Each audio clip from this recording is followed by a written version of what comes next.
All right, now let's talk more reality news. Let's get into this Tim Gunn tea, who sidebar, I do miss Tim Gunn over on Top Model. I mean, Top Model. I miss Tim Gunn over there on Project Runway. I don't know. We were just talking about Top Model. That's why I'm thinking about that. So, yeah, I miss Tim Gunn over there. I really wish that he could come back as a mentor of sorts. But look, they got Christian Siriano, and I like Christian too. So they're trying to go in a completely different direction. But he recently did an interview with Chelsea Handler, because she got a podcast, which I think you can actually see it on Netflix.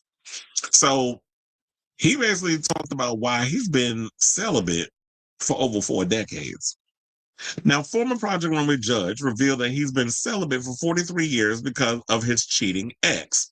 He said, I had a very serious 9-year relationship in Washington, D.C., and I loved this person deeply and would have done anything for him. And I still remember the night that it all ended. This is what Gunn 72 said on the February 19th episode of Chelsea Handler's podcast, Dear Chelsea. Gunn recalled that the former couple were in bed not watching MASH, child, when his ex told him, I have no patience for you any longer. I want you to leave. Oh, hell no. So I'm in the bed and we just kick in, and all of a sudden you get it in your head to just disrespect me and just be like, what? I'm done with you. Get out the bed. I want you to leave.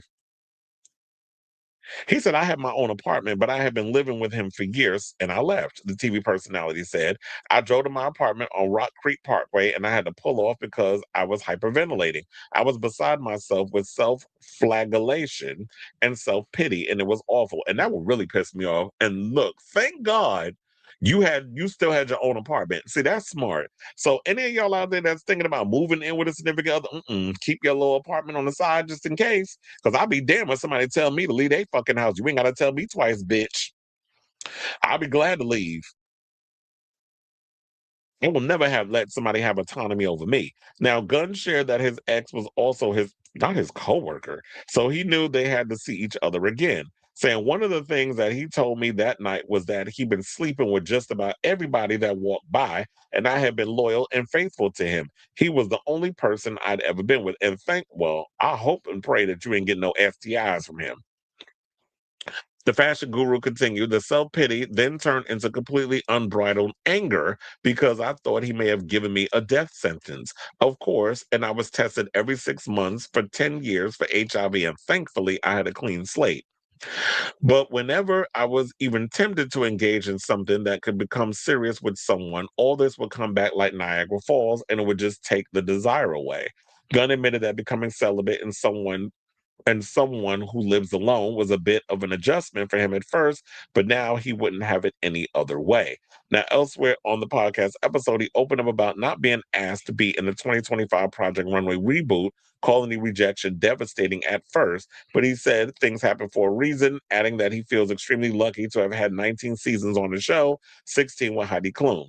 And, I'm sure that they're still friends. And remember, at one point they did Project Runway and then they did the show Making the Cut, which I actually like the idea, but it was literally Project Runway with just on Amazon. That's basically what the difference, and a much better set.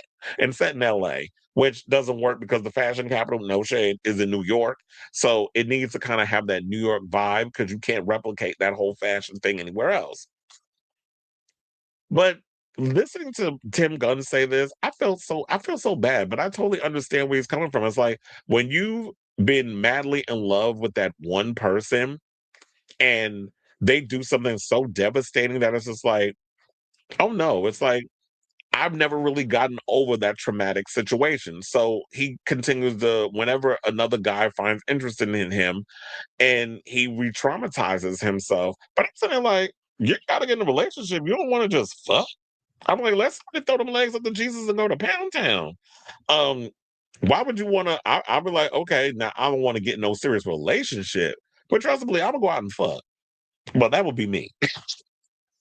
It's like I don't want to have to do the. And here's the thing, I totally get what he says. Like, I mean, I wouldn't call myself celibate. I do get it in, but as far as like a relationship thing goes, I like my own company. I have great friends that I can call on, and we could just hang out, and they give me the I feel like the emotional support that I need.